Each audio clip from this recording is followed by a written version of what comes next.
como se acaba de escuchar, el tema que a mí me corresponde es el referente al control de convencionalidad, para lo cual voy a hacer una referencia al control de constitucionalidad para que tengamos una idea de qué trata esto del control de convencionalidad. Dicho de otra manera, así como existe un control de constitucionalidad que permite verificar en el derecho interno de cada uno de los estados si una norma es o no conforme con la Constitución, de igual manera, cuando hablamos del control de convencionalidad, es un mecanismo que permite poder verificar y determinar si una norma de aquellos estados que forman parte del sistema interamericano de los derechos humanos es conforme o no con la Convención Americana de Derechos Humanos. Eso es lo que implica a grandes rasgos y en esencia el problema del control de convencionalidad. Y digo más, que así como a lo interno de nuestros estados, por ejemplo, en aquellos países donde existe un control concentrado de constitucionalidad, se le atribuye esa facultad a un tribunal en concreto, llámese Tribunal Constitucional, llámese Corte Constitucional o Sala Constitucional, de manera concreta, se le atribuye la facultad de determinar si una norma es o no conforme a la Constitución. En el ámbito del Sistema Interamericano de Derechos Humanos existe un tribunal que de manera especial se le ha asignado, se le ha atribuido el llevar a cabo el control de convencionalidad. En este caso, la Corte Interamericana de Derechos Humanos. Pero también hay otra semejanza, y lo digo porque cuando se plantea el tema del control de convencionalidad, por lo menos en nuestro país, es como si nosotros lo estuviéramos inventando ahora, ¿no? Un tema que ya existe, sobre todo desde el momento en que entró en vigencia la Convención Americana y el Tribunal o la Corte Interamericana de Derechos Humanos. La otra semejanza que tenemos con el problema del control de constitucionalidad y el control de convencionalidad es algo elemental, ¿no? Así como el tribunal que le corresponde llevar a cabo el control de constitucionalidad, de establecer, de verificar que en efecto la norma cuya inconstitucionalidad se está debatiendo viola la Constitución, tiene que haber un efecto, tiene que haber una consecuencia. Y la consecuencia es que el tribunal está en la facultad, está en la posibilidad de declararla inconstitucional. ¿Qué ocurre con el control de convencionalidad desde la óptica del Sistema Interamericano de Protección de los Derechos Humanos? Bueno, algo similar. Sería absurdo que exista un control de convencionalidad y que el tribunal simplemente dice, bueno, esto viola la convención y no tiene ningún efecto. Por el contrario, en el momento que existe el control de convencionalidad que le corresponde llevar a cabo a la Corte Interamericana de Derechos Humanos, establece que tal o cual norma del derecho interno de uno de los Estados miembros del sistema interamericano es contraria, no es conforme a la Convención Americana, es obvio que así pueda declararlo. Es decir, declarar que tal o cual norma del derecho interno de tal o cual país es inconvencional, es decir, violatoria de la Convención Americana. Hasta ahí, cierta semejanza que nos permite tener una idea que cuando hablamos del control de convencionalidad, ¿de qué trata eso? ¿Sí? ¿En qué consiste? Es un mecanismo, en concreto, a través del cual se puede verificar si las normas del derecho interno de los países que forman parte del sistema interamericano se adecúan, si son conformes a la Convención Americana de Derechos Humanos. Pero ¿qué ocurrió a partir del año 2006 con un fallo que todos los que han estudiado el tema lo citan, porque ahí surge otro gran problema en la actualidad, ¿no? Que es el famoso control de convencionalidad difuso, el al que me estaba refiriendo hace un momento, es el que en la doctrina se conoce como el control de convencionalidad concentrado, es decir, el que le corresponde a la Corte Interamericana de Derechos Humanos. Pero a partir del año 2006, en el caso Almonacid, Arellano y otros contra Chile, en una sentencia el 26 de septiembre de 2006, la Corte Interamericana cambia o introduce un gran cambio en el paradigma en la tutela de los derechos humanos. A partir de allí, y a través de diversos fallos en los que ha ido consolidando a través de los cuales ha ido matizando y ha ido configurando el control de convencionalidad difuso. A partir de ese fallo, la Corte Interamericana planteó lo siguiente. Señala, la Corte Interamericana es consciente que todos los poderes judiciales, los jueces y tribunales de los países miembros del Sistema Interamericano de Derechos Humanos están supeditados y tienen que cumplir las leyes de su país. ¿Sí? Eso es un supuesto indiscutible, pero dice en ese fallo, pero en la medida en que sus estados hayan ratificado la Convención Americana de Derechos Humanos, también esos jueces y esos tribunales quedan supeditados y están obligados a cumplir con la Convención Americana de Derechos Humanos. Y les dice, además, que tienen que llevar a cabo un control de convencionalidad. Y aduciendo además lo que dice el artículo 27 de la Convención de Viena sobre tratados internacionales, no puedes aducir tu derecho interno para no cumplir con la Convención Americana. Y en otros fallos que sigue emitiendo la Corte Interamericana, estableció otro aspecto muy importante con relación al control de convencionalidad y le dice a los jueces y tribunales de cada uno de nuestros estados, incluyendo obviamente Panamá, que ese control de convencionalidad tienen que llevarlo de oficio, ¿sí?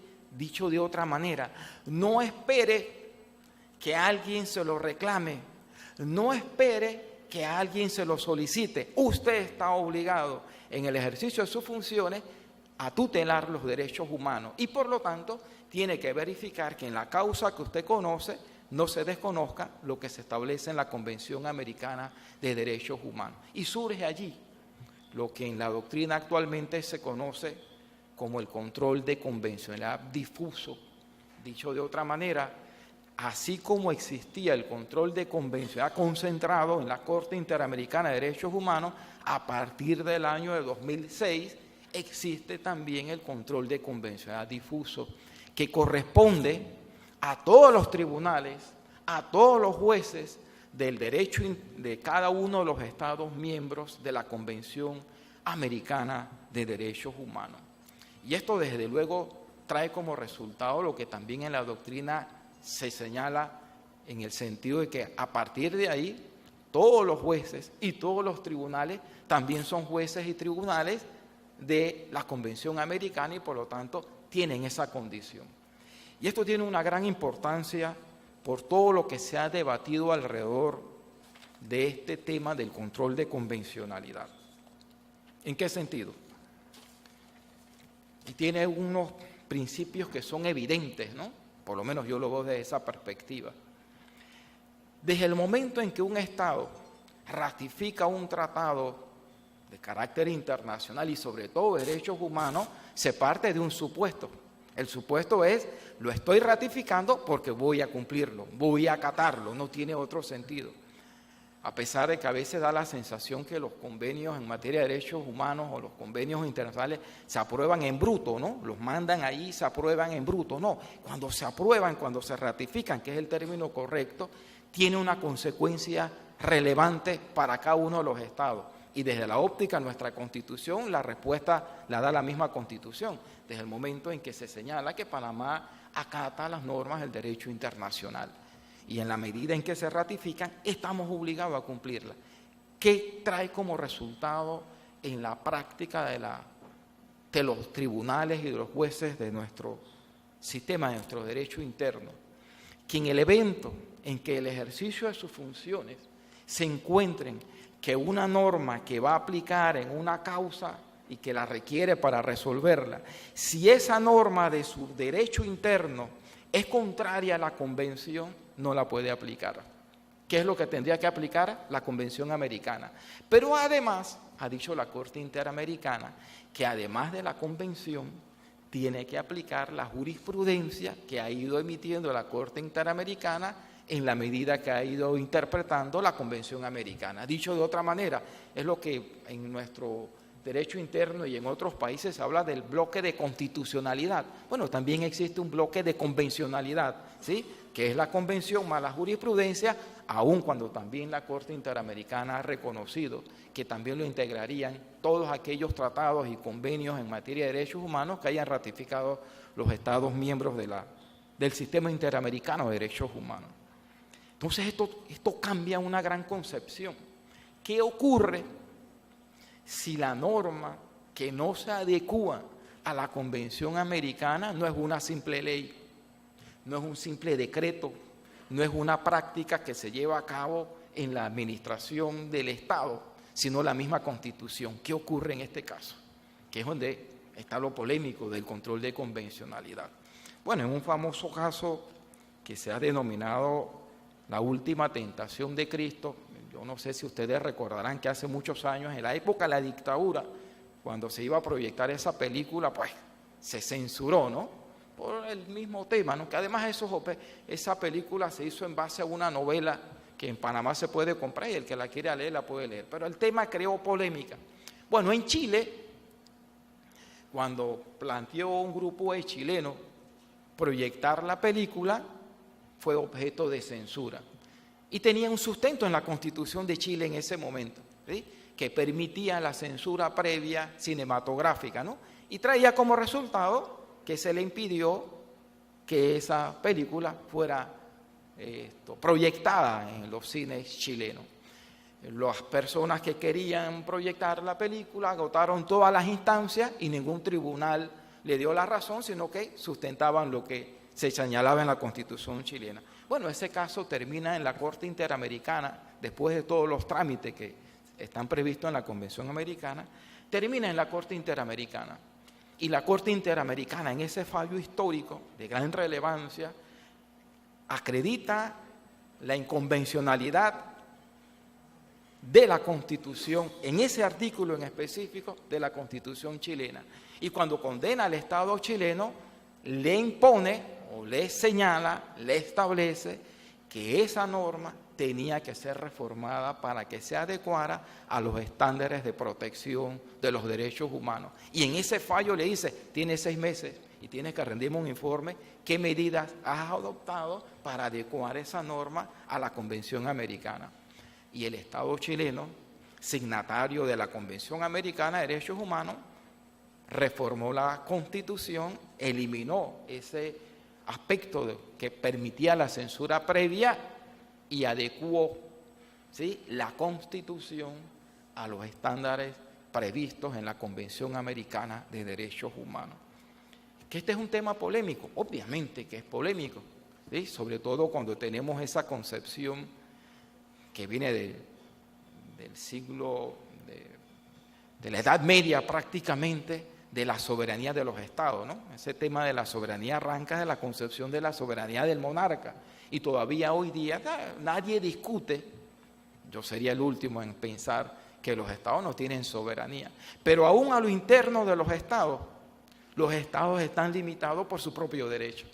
Hay un autor alemán, Martin Kriele, que habla y dice que en el Estado constitucional no hay un poder soberano, entendiendo por poder soberano aquel que está en la capacidad de violar y actuar como si el derecho no existiera.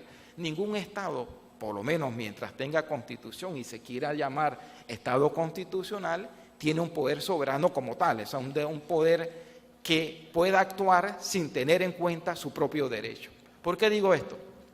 Si mañana pasado los 71 diputados aprobasen una ley que tiene una representación y una legitimidad democrática, y si esa ley establece un supuesto que es inconstitucional, pensemos que restablezcan la pena de muerte y la Constitución la prohíbe, y el presidente ante la ola de criminalidad la sanciona para responder a la aclamación de cierto sector de la población,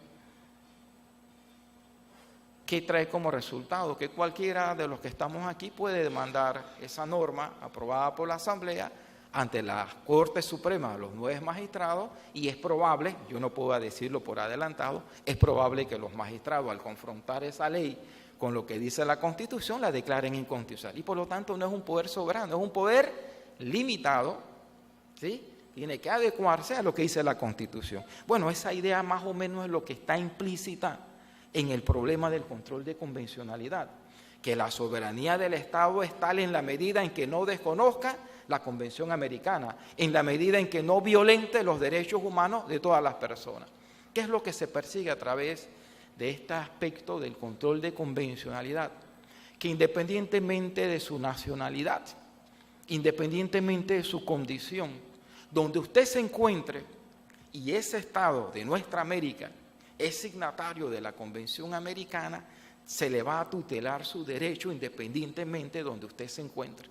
Eso es lo que se busca a largo con esto del control de convencionalidad, que hay unos estándares mínimos, fíjense, mínimos. Los derechos fundamentales y los derechos humanos siempre son un mínimo, no es el punto de llegada, sino el punto de partida. Y cada vez entonces, cuando se debate sobre el problema del control de convencional, lo que busca es que los estados adecúen, deroguen si es el caso, o adopten medidas que sean cónsonas con los parámetros de convencionalidad. Yo pudiera terminar con una reflexión final, ¿no? Veo que me faltan 4 minutos y lo termino así. ¿Quién es el primer garante de los derechos humanos? ¿O quién debiera ser el primer garante de los derechos humanos? El propio Estado. ¿Sí? Y si el propio Estado asumió ese compromiso, es obvio que a través de sus jueces, a través de sus tribunales, tiene la primera oportunidad de tutelar, de hacer efectivos los derechos humanos. ¿Cuándo surge la controversia por la posible violación de un derecho humano? Cuando el Estado que se ha comprometido no cumple con lo que establecen esos parámetros. Y el mismo Estado que se ha comprometido para cumplir con esos parámetros ha reconocido, ha asumido que otro tribunal fuera de su jurisdicción, un tribunal supranacional, sea el que le corresponda determinar si en efecto, a través de sus autoridades, por acción o por omisión, han violentado un derecho humano. Y eso es una garantía importante. Con esto no es que desaparece el control de convencionalidad, sino que viene a complementarlo, lo viene a hacer más eficaz. Y esa es la importancia que tiene el control de convencionalidad, frente al cual podemos adoptar una de las siguientes posturas, ¿no? Ignorarlo como si no existiera, ¿sí? Pensar que los únicos mecanismos de protección de los derechos fundamentales que existen son los que nos establece la Constitución y por lo tanto yo voy a ignorar eso del control de convencionalidad. No me convence, luego entonces para mí no existe. Esa sería una posición, ¿no? Ignorarlo. La otra posición, que es la que yo he asumido, es no ejercer un derecho a la ignorancia, sino estudiarlo, comprenderlo y cada vez más estar al tanto de lo que implica este control de convencionalidad. Por algo muy importante, quizás nuestro país no es el que más han condenado por violador de los derechos humanos, pero nos han condenado en 5 ocasiones. Y eso ha sido por actuaciones de nuestras propias autoridades. Así que estamos obligados, y sobre todo, y aquí lo dejo de referencia para el próximo Congreso, si a bien lo tienen a considerar, el próximo año vamos a celebrar, a conmemorar los primeros 40 años de la entrada en vigencia de la Convención Americana de Derechos Humanos, de la cual nosotros somos signatarios, y 70 años de la entrada en vigencia de la Declaración Universal de Derechos Humanos. Así que ese quizás será un tema para poder debatir alrededor de lo que implica toda esta problemática del control de convencionalidad. Pero además es un tema que no va contrario al pensamiento de a quien hoy le estamos dedicando este Congreso de Derecho Procesal, a Justo Arosemena. En su estudio sobre las constituciones latinoamericanas o de América, tenía esa concepción, ¿sí? Que tuviéramos todos los países de América parámetros similares en nuestras constituciones para poder entender y hablar un único lenguaje. Entonces ese es un reto que tenemos nosotros por delante para poder comprender, manejar lo que implica el control de la convencionalidad y no caer en ignorancia con respecto a este tema. Dejo 30 segundos.